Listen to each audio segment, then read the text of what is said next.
Hi, I'm Randy Robison. This is Life Today TV, and if you like music, if you like good music, you probably have heard this next gentleman.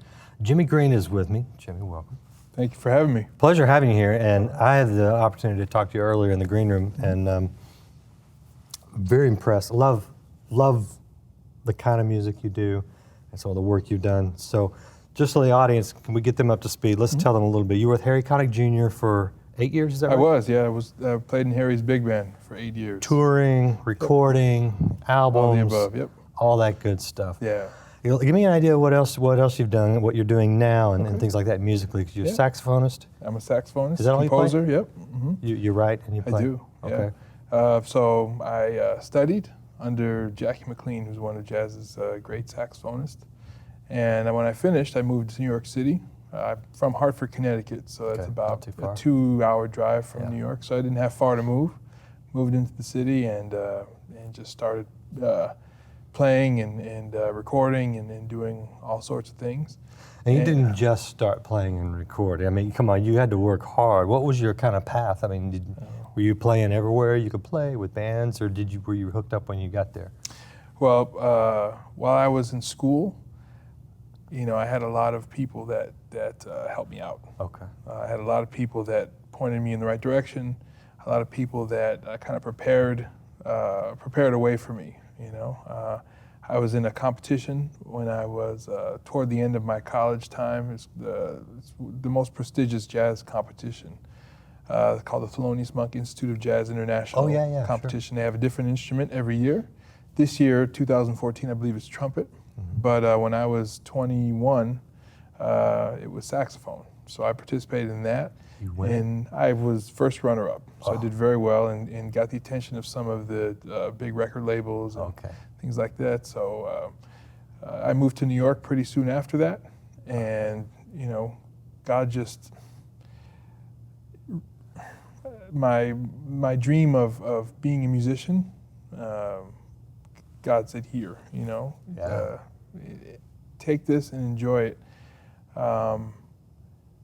There's a lot of, and I'll say this about being a musician and being a Christian, there's a lot that you can get into that is not godly. Especially playing music that is not Christian music, playing primarily secular music. But I will say this, God can take anyone and use them for His glory.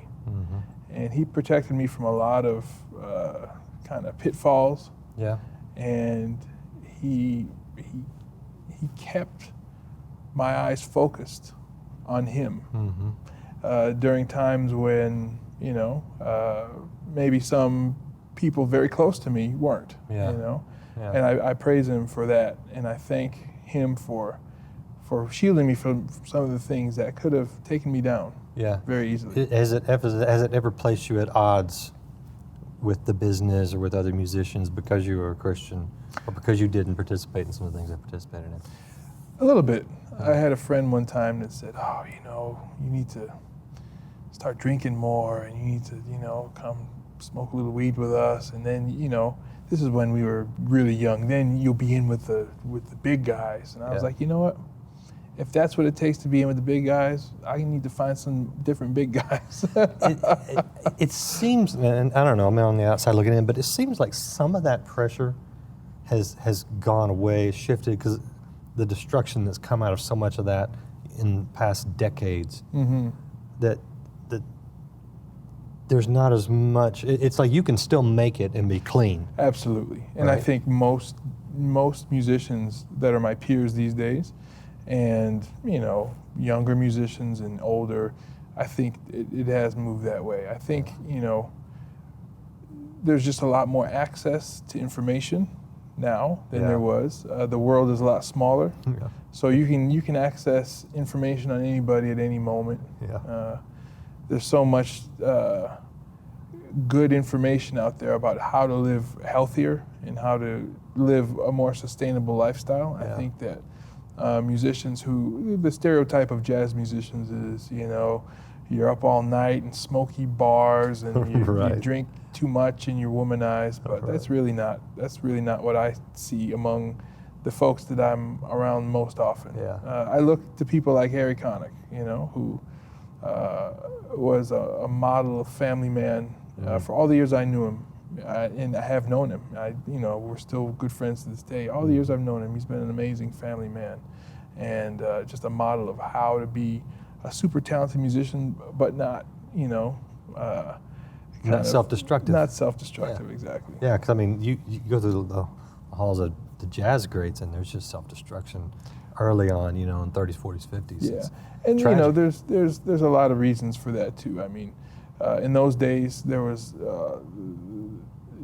rampant inequality and racism, segregation, and these That's true. musicians, they were so talented and skilled and dedicated, yet they found themselves, really struggling just to make a living and, Yeah. and struggling just to be treated as a human. So true. for some of them, these pitfalls, just became reality, whereas others didn't, So there's reasons for everything, but I really feel like these days more musicians are really using their art for good and not kind of living this pseudo stereotype that jazz musicians kind of have had. Yeah. So what do you tell the young aspiring musician, whether they're jazz or something else, somebody wants to make it, they're thinking about going to LA or New York or Nashville, and what is someone who has done it successfully? Go for it. Yeah. If that's your dream, go for it with all your might, because it's going to take that in order to succeed. It's going to take you focusing and dedicating yourself 100%, because music is a very tough business, Seems to be feast or famine. It is, and the life of a musician is one of sacrifice. You see the rich and famous that kind of achieve that status through music, and it makes you think, I can do that too. Well, you can, but there's a super small percentage of musicians that live that lifestyle. Right. Really small Right. percentage. Most do not. Most fall somewhere short of that. Yeah. But that's still fine. You can still live a wonderful, rewarding career and not be a mega millionaire. It depends on how much of your being you're willing to put into that art, and if you're willing to be fulfilled artistically, even if you don't, top the Billboard charts. Good advice. If you want to hear more from Jimmy Greene and meet his wife, they're on Live Today. You can watch that at livetoday.org, and you will get to hear him play a little bit as well. So appreciate you getting up here and talking music with us. My pleasure. Keep doing the good work, and I'm going to have to go read a few more credits, liner notes on my albums, and pick you out and listen a little closer. So you made my appreciation for jazz music go up a notch. So All right. appreciate it. Your website, people want to follow you, see what you're doing. Sure. Yeah. You can follow me, jimmygreene.com. Greene has an E at the end. All right, we got it on the screen. Yep. Our foundation that we set up in our daughter's memory is called honorgraceproject.org, and there's some amazing work that my wife has initiated through the Klingberg Family Centers. Okay. And you can find me on Twitter at Jimmy Greene, or on Facebook. I have a Facebook band page as well. Do you really? Jimmy Greene, yep. Yeah, you got any music up? Doing is it music just on the fan? Facebook page. Yeah. No, but We'll go put look. links, and you can find links on YouTube and Yes, things like that. that's so. true. Check it out. I'm going to check out more of it. Jimmy, appreciate your time. Thank you very much.